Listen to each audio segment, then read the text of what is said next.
Buah. El tema del infinito, como te digo, está emparentado con lo que te dije de que la conciencia crea cualquier cosa que quiera, o cualquier cosa que necesite, digamos así. Y entonces, cuando uno está en con esa base, vamos a decirlo, con esa plataforma o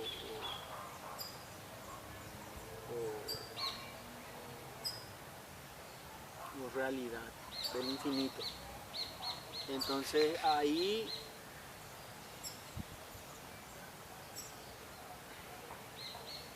como todo es igualmente válido, o flex igual como yo suelo usar ese término,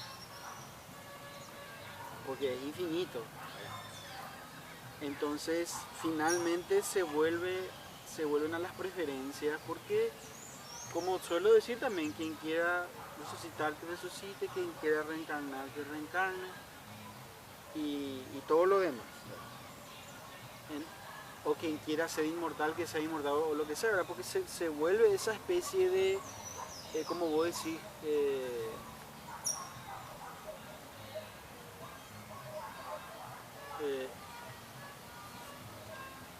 ese, esa hambre, ¿verdad? Por la inmortalidad. Es lo que yo suelo emparentar con la exploración infinita, ¿verdad? O sea que Rumi justamente escribió: cuando yo me muera estaré con los ángeles, y cuando muera para los ángeles no sé qué será de mí. Un maestro muy importante, ¿verdad?, en la tradición musulmana. Y entonces eso es lo que yo diría también en lo que respecta en el contexto de la exploración infinita, porque si resucitamos después, ¿entendés? Va así, pues, inevitablemente va a ir. Ponerle que ahora vos decís, bueno, yo me purifiqué de ciertos instintos animales o lo que sea, pero después si resucitas con los ángeles, como diría Rumi, entonces ahí puede haber otra especie de purificación, y así va a ir. Es como dice Nisargadatta: si usted quiere niveles, hay infinitos, y ya puede empezar a contar más o menos. Y, pero por supuesto que ahí él está un poco bromeando con la persona que seguramente creía con el Sadaka o buscador, que ahí demasiado tomaba muy en serio ese tema de los niveles, ¿verdad? Pero para mí, al ser, como te digo, el tema de la exploración infinita, eh, emparentada con esa expresión de rectitud, podemos decirlo así, ¿verdad? Lo que le da estabilidad a, a la persona o al ente, incluso yo diría al ente espiritual o biológico o de cualquier laya, es una especie de consistencia consigo mismo, ¿verdad? ¿Qué es la biología? Como te acordarás, el Frijo Capra y los demás, ¿verdad?, que le llaman la homeostasis y todas esas cosas, ¿verdad? Hay un equilibrio entre ese infinito, ¿verdad?, que es un sistema totalmente inconcebible, y el sistema finito o limitado, que es un sistema abierto a esa infinitud, ¿verdad? Y ese equilibrio se da porque la retroalimentación energética es armoniosa, podemos decirlo así, ¿verdad? Ningún ser que va en contra de su propia naturaleza puede persistir ni seguir, ¿verdad? Entonces, eso es lo que yo diría en relación al hambre carnal o biológico o material de perpetuarse, o el gen egoísta de Dawkins, ¿verdad? Que en realidad claramente es un sistema automático, ¿verdad?, en diversos sentidos. Pero cuando metes la conciencia, que es nuestra autoconciencia, ¿verdad?, humana o lo que sea, ¿verdad?, o como uno quiera llamarlo, ¿verdad?, o el espíritu o lo que sea, eh, ahí empieza la evolución consciente, podemos decirlo también así, ¿verdad? Ahí empieza yo, o sea que si tomamos la perspectiva normal, nominal de cualquier persona, ¿verdad?, que dice, bueno, yo controlo mi cuerpo, ¿verdad? Yo, eh, yo soy el piloto de mi cuerpo. Yo estoy al volante de mi cuerpo ¿entendés? Entonces, bueno, entonces ahí empieza la evolución consciente o evolución espiritual, lo que Rumi se refirió cuando dice, bueno, me muero ahora y voy con los ángeles, pero después me muero otra vez para los ángeles y no sé qué será de mí, ¿verdad? Entonces, por eso yo digo, bueno, cortá todo lo que vos dijiste también al terminar el video anterior. La mente se va a la regresión infinita, ¿verdad? Pero yo diría no solo regresión infinita, sino progresión infinita, y porque una exploración infinita, pues no importa que si es un infinito doloroso o aburrido nomás, no va a dar gusto, ¿verdad? Pues como diría Yogananda, Dios es gozo eterno siempre nuevo. Si esa infinitud es un gozo siempre nuevo, ¿entendés? Nadie va a rechazar, pero eso también es otro tema, porque al llegar a esa evolución espiritual, uno claramente ve que no es la mera persecución del placer. Porque el placer, evidentemente, cuando se vuelve egoísta y cuando se vuelve egoísta, se vuelve destructivo y autodestructivo, ¿no? No solo, bueno. Entonces, y el ejemplo muy obvio, claro y hasta caricaturesco es de la criatura que, bueno, toma el helado y después, bueno, quiero más helado, y bueno, pero quiero más, y más, y bueno, y uno dice, bueno, si uno es un padre, ¿verdad? O una madre o encargado de la criatura, vos no podés darle nomás hasta que explote su estómago, ¿verdad? Porque le va a hacer mal, va a haber complicaciones, pero la criatura no sabe eso todavía, si es muy chica, ¿verdad? Va a querer nomás el placer, más y más placer. Entonces eso evidentemente está en el nivel biológico e instintivo y animal, pero en la parte espiritual o la parte filosófica del autoconocimiento uno ya ve, bueno, el placer. Eso también decía Gandhi, placer sin conciencia es el origen de la violencia. Bueno, claramente. Entonces lo que se va planteando acá es, bueno, evidentemente, el otro ejemplo que diste de Nisargadatta, de que la especie de hambre o deseo también justamente de placer sin fin, ¿verdad? Lo cual Uge Krishnamurti también solía bromear con eso, lo que vos querés, placer interminable y más o menos sin pausa, sin que nunca se termine y que esté ahí el placer, ¿verdad? Entonces, la manera en la cual yo al menos solucioné esa especie de encrucijada o cuello de botella es de que realmente el placer biológico y meramente animal, ¿verdad? Y mucho más cuando no está encastrado con la rectitud, ¿verdad? Lleva a la violencia y a la destrucción. Pero no solamente eso, y así como vos decís, lo que está en el curso del Tao, ¿verdad? Es perfectamente legítimo, admisible y laudable y loable incluso, ¿verdad? O sea, todos los instintos e impulsos que tenemos cuando están encastrados en el contexto apropiado, ¿verdad? Entonces corren, o si no, no van. Entonces, la manera en la cual, como yo te digo, yo pude salvar eso fue de que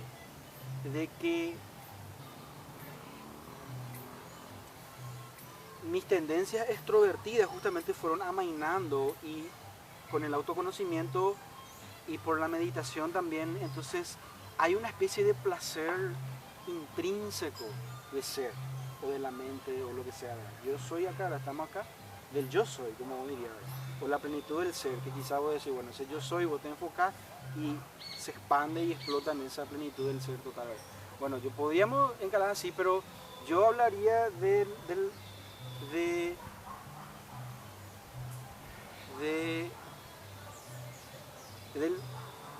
prestar atención, enfocarse y concentrarse en el zumbido de la existencia, el cual te da una especie de placer intrínseco. Te da o te revela que está una especie de placer intrínseco en ser, en meramente es el ser o la existencia, como uno quiera llamarla.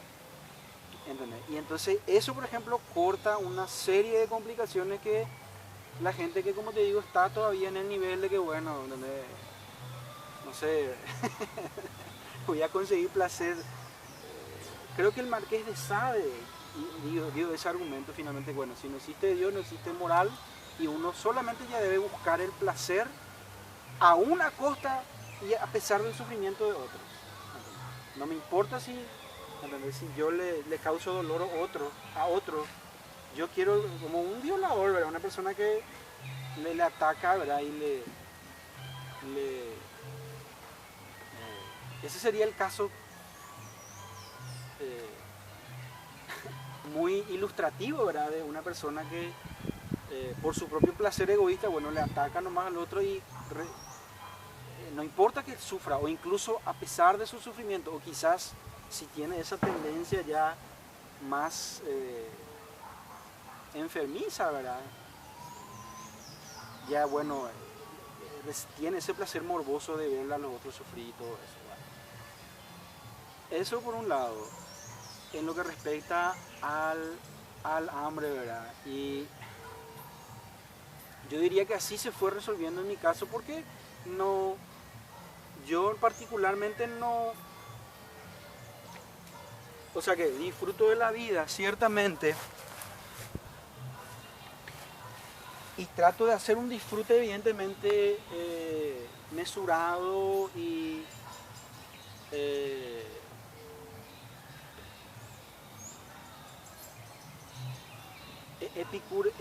epicureísta en el sentido originario, en el sentido verdadero del epicureísmo, así como Epicuro, ¿verdad? Que él incluso decía, mejor, o sea, no estoy citando textualmente, estoy parafraseando, mejor incluso agua que vino, o mejor un pedazo de pan que una comida, ¿entendés? Porque cuando, como te dije, uno se va acercando cada vez más o experimentando cada vez más lo que vos llamarías esa plenitud del ser, o lo que yo llamo la satisfacción intrínseca, entonces se vuelven, los placeres externos se vuelven como frutas, sin, ¿no? como verduras sin sal. Esa es una frase de Anandamurti, verduras sin sal. Porque desabrido, ¿entendés? Es una cosa que no tiene más gusto, ¿entendés? Lo de afuera, pero lo de adentro va cobrando cada vez más brillo. Pero eso no significa que uno, como te digo, va tampoco a querer imponer o querer manipular a otra gente, ¿verdad? Porque como el placer ya está inmediato, disponible, no es lo ni abrir tu heladera y quitarme algo, sino ya mover nomás la atención acá y puff, ahí ya está. Entonces, o sea, de a poco lo que te estoy queriendo decir es de que realmente, porque a mí me parece un poco absurda, ¿verdad? La idea de que ahora, o sea, la idea de que acá no está la completitud, se podría decir de esa forma, o sea, o de que en la resurrección nomás, ¿verdad? Va a estar ya todo mejor y todo lindo, porque ahí se plantea inmediatamente lo de la infinita regresión también, o progresión, ¿verdad? O la exploración infinita, ¿verdad? Y entonces yo digo, si partimos de la infinitud en sí, ¿verdad? De Dios o la realidad como infinito, esa infinitud, por la omnipresencia, por la perfección de esa infinitud, por la incluso omnibenevolencia y todas las cualidades, ¿verdad? Esa perfección o completitud está acá. Entonces vos me dirías, bueno, pero vos hablas de vos. No, al contrario, te estaría preguntando, ¿estás hablando de vos? Y eso mismo. Porque ese es el tema. Eso, sí. En realidad, eso uno lo tiene que referir, ese acá que vos mencionas, se refiere concretamente a la mente de uno. Porque realmente vos no podés estar, te voy a decir, proyectando eso que decís de que está completo, cuando realmente lo que los demás piensen, digan o hagan, vos no podés, te voy a decir, experienciar, se puede decir, de una manera que vos puedas hacer tuya eso, excepto que vos entiendas que en todos ellos está ese ser que está, como diría Bernard Shaw, haciéndose a sí mismo. En todos está eso. Y en realidad, cuando uno entiende, está bien esa forma de plantear de que Dios naturalmente, o la perfección, ¿verdad?, es de una vez y para siempre, en todo tiempo y en todo lugar, incluso más allá del tiempo y más allá de los lugares que uno pueda concebir, ¿verdad? Porque en definitiva la mente nomás es la que crea el tiempo y el espacio.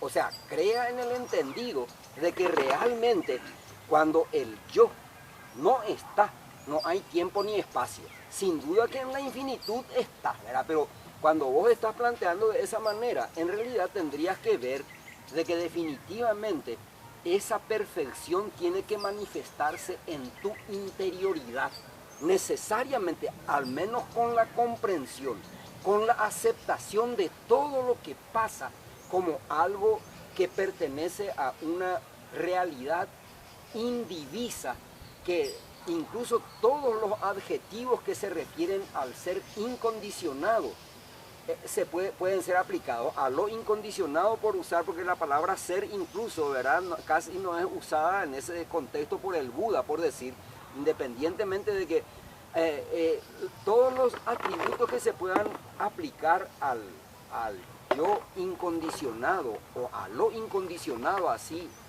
en forma desnuda, por ejemplo, como la perfección, el no tiempo ni espacio, ¿verdad?, que significa no nacer ni no morir, ¿verdad?, la eternidad, la inmortalidad. Disculpame que te corte ahí, pero por eso es, en ese contexto en el cual vos ahora estás entrando, es más fácil hablar de la realidad nomás. Y no hace ni falta decir es esto, es lo otro. ¿En qué sentido? No entiendo. La cuestión está en que uno habla de lo que venga a la mente. Y si es que uno dice que no hay que hablar de tal forma o de tal otra forma, en realidad uno está entendiendo de que ya está, te voy a decir, censurando en cierta manera algo, o en uno o en los otros. No entiendo bien esa parte. Esa parte es así. La realidad, o sea que es justamente lo que vos estabas diciendo así, porque vos decís, bueno, le podés llamarlo inominado, o el Tao, o lo que sea, pero como eso, o sea, yo creo que vos podés poner tu mente y yo mi mente solamente en que la realidad es, y con o sin necesidad de darle atributos o nombres o lo que sea, y entonces entendemos que eso es así, sin siquiera decir que es infinita y todo eso, ¿verdad? Y pero de hecho, si es que a vos, si a vos te es útil eso, si a vos te sirve, por decir, porque nada de eso existe sin vos, esa es la cuestión.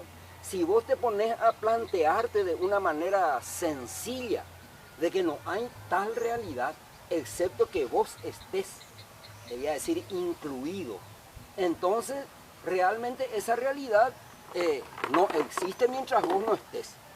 De ahí que se apunta al yo soy o Atman, ¿verdad?, que es la manera de ser ese ser omniabarcante. Decimos y usamos esa palabra porque la mente necesita de eso, excepto que crea que no necesite. Pero de ahí que justamente el tema va de la mano con que cuando uno realmente trata de señalar, como vos hiciste, hablar de la realidad nomás, no se puede perder de vista que esa realidad nos incluye. No, y claro, se puede hablar de la realidad en la forma manifestada, por decir, ¿verdad?, que es lo que somos nosotros en esta forma corpórea y espiritual, ¿verdad?, porque lo corpóreo y espiritual no están separados. Entonces, de la realidad manifestada, entonces hablamos de esos adjetivos o atributos que estábamos atribuyendo, porque después de todo es la manera de discernir y comprender que tiene la mente, porque de lo otro no se puede hablar, no hay palabra que le cuadre, a eso me refiero. ni siquiera la palabra realidad. No, y por eso para mí la importancia del silencio cielo. Claro que es importante, eso nadie puede negar ni discutir. En lo que coincidimos enteramente es que ese silencio es importante, pero uno lo debe referir a sí mismo, en el entendido de que en ese silencio, como habíamos dicho la vez pasada, Ese es todo el punto subyacente de lo que a lo que yo iba a llegar con el tema del hambre, de la inmortalidad. Vos debes, vos, cuando a vos mismo te lo referís, ahí yo creo que realmente yo entendería, porque para mí no es una especie de, como te dije, en el caso del Marqués de Sade mismo que cité, ¿verdad? No, era una cosa, no es una cosa universal, ¿verdad? Y lógico, ¿entendés? como Eso es que lo que yo puedo decir. por eso te digo, lo que eso te da la pauta es de que existen niveles diferentes de comprensión y que cada uno debe ir alcanzando esos niveles, que es como se enseña en la tradición hindú, en la tradición budista, en la tradición bíblica. Esos niveles se van dando, como vos reconociste expresamente, en el nivel en que podemos ser considerados como seres distintos, no separados o nunca separados, porque nada está separado, ¿verdad? Eso es lo que significa que hay un solo ser, una sola realidad. Entonces sí. Es la mente la que discierne. Y es la mente también, como te dije varias veces, la que crea y dice, bueno, yo resucito y claro, y estoy con Jesús. Es la mente la que crea, pero vos tenés que atender lo siguiente. Está muy bien, no vayas a ponerte en esa actitud de rechazo o refutación inmediata. Trata de escuchar. Así te digo, sos vos el que creas, pero vos no estás separado de la conciencia universal única que se va manifestando, y que si vos tenés cierta preferencia, esa preferencia se tiene que entender que es puramente de aquel ser que todo lo impregna. La única manera de descubrir y no decir de que, bueno, es tu preferencia, yo no tengo esa preferencia, está bien. El Dios que está en vos no tiene esa preferencia. Yo podría decirte con mi Sagrada, vos sos Dios, pero no te das cuenta, ¿no? Porque realmente lo que vos pienses, digas o hagas, aún en el peor de los casos, se puede entender que se puede decir, regido, permitido o hecho por el único ser que realmente lo hace todo. Yo te diría, justamente porque me doy cuenta, veo la flexigualdad de la resurrección o reencarnación y digo, y me parece espectacular, vos hacia tu camino, vos hacia el tuyo y todos hacia el nuestro, y de hecho el uno irse hacia el norte y el otro hacia el sur expande mismo esa conciencia. Espectacular. Eso es lo que yo te podría decir, en ese sentido está perfecto, porque como te digo, el tema nomás consiste en que realmente cuando vos decides que la mente crea, en realidad no es la mente individual separada la que crea.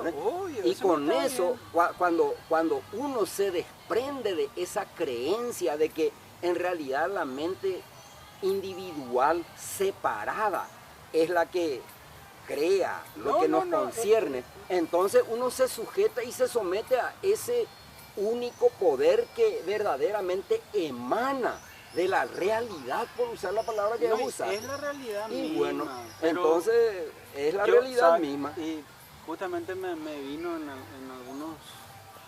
algunos días justamente ya eso. Porque en algún momento también vos pusiste el argumento de que, bueno, aún Ramana o Saibaba incluso tenían alguna especie de individualidad inconsciente, usando el caso de Nisargadatta, ¿verdad? Extrapolaste a eso. Y yo justamente para eso, yo diría que son parecido a lo que Sócrates llamaba la especie de opinión verdadera o algo por el estilo. ¿Te acuerdas que él tenía una frase? Pero yo le llamo a eso neologismo, libre preferencia, o sea, una preferencia que está libre de ser ejercida. Eso es lo que yo te podría decir en relación a la flexigualdad de la reencarnación o resurrección. Porque claramente eso es lo que el budismo tibetano, por ejemplo, no hay lo que sería el equivalente de obispos o cardenales, se llama tulkus. ¿Y qué son esos tulkus? Son personas, fueron niños que se fue el comité, ¿verdad?, eclesiástico y dijo, bueno, porque a veces incluso los tulkus dejan, antes de morir en su testamento, dicen, bueno, yo voy a renacer en tal villa, en tal ciudad. Tal cual se va al comité y le buscan, bueno, este niño puede ser, este niño, y le ponen los objetos, como sabemos, ¿verdad? Le ponen objetos y el niño, a veces bebé, ¿verdad?, que no sabe todavía hablar, bueno, agárralo, la lapicera, el anteojo o lo que sea de objetos que usaba su reencarnación anterior, ¿verdad? Y entonces se le elige ponerle y se le educa, se le da esa vida para la cual nació o renació, ¿entendés? Y esto los tibetanos creen y wow, ¿entendés? El Dalai Lama mismo. Entonces, te digo nomás, libre preferencia libre o liberada. Sai Baba mismo dice, bueno, yo soy la reencarnación de Shirdi Sai Baba, ¿entendés? Entonces, al entender de que sus devotos van a tomar, van a creer en eso, ¿verdad? Los tibetanos igual, entonces uno dice, bueno, ese es otro camino por el cual el Dios en ellos, como diría, se fue. Y yo me voy por mi camino, el cual es esto. Y sí, yo te concedo totalmente ese punto en el cual no es una especie de egoísta o ególatra o desviado el que en vos hace la opción de que, bueno, o prefiere, vamos a decirlo, o incluso podemos decir desea, ¿verdad? O tiene ese hambre como una mano de que Emiliano algo, ¿verdad?, va a estar ahí, ¿verdad? Pero yo solamente diría, es el otro ejemplo que voy a dar para la libre, la nueva palabra libre preferencia es igual al ejemplo del helado, ¿verdad? Nos vamos con alguien, vamos a decirle rico, importante, lo que sea, y esa persona ya nos dijo, vamos a tomar helado, vamos a comer, ya está todo pagado, todo ya está pagado, vos elegís nomás lo que querés.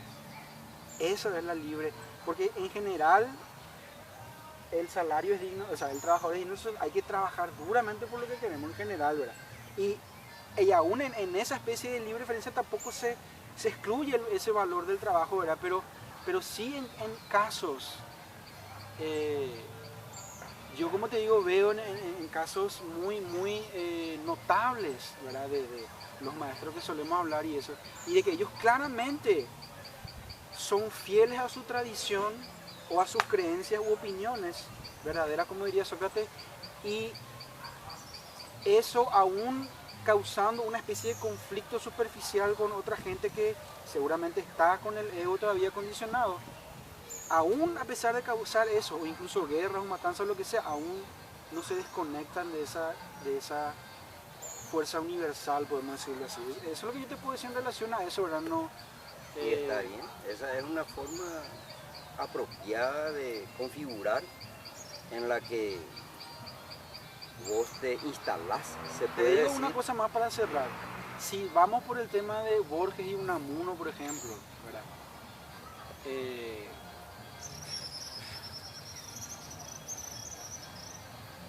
Y yo incluso, más o menos calificaste, bueno, que Borges quizás no, pero yo creo que probablemente Borges se habrá inmiscuido sí, profundamente, ¿verdad?, en los textos o en la especie de comprensión, si quieres usar esa palabra, ¿verdad? Y bueno, a él le vibró de esa forma a Unamuno otro. Yo no diría justamente que yo soy en ese sentido borgiano ni vos unamuniano, ¿verdad? Porque es demasiado, sería poner una caricatura de las ideas, ¿verdad?, que estamos explorando, ¿verdad?, con mucha profundidad. No diría eso, yo no diría que ni estoy del lado de Borges ni del lado de Unamuno. Y yo quizás digo que vos quizás tampoco no, porque al vos tener justamente esa comprensión de la Advaita, ¿verdad?, del hinduismo, vos ves que, bueno, claro, vamos a recitar como Jesús, pero no es tan sencilla la cosa, ¿entendés? Y entonces yo eso te concedo también a vos, ¿verdad?, junto con el tema de que una especie de libre preferencia o preferencia que incluso vos ahora decís, bueno, yo sigo trabajando, ¿verdad? Pero a mí, como te digo, como a mí se me presenta, hoy por hoy es justamente lo que dice Borges, los desacuerdos enriquecen la realidad, ¿entendés? Y para mí, como te digo, lo que yo hace rato estaba tratando de argumentar también con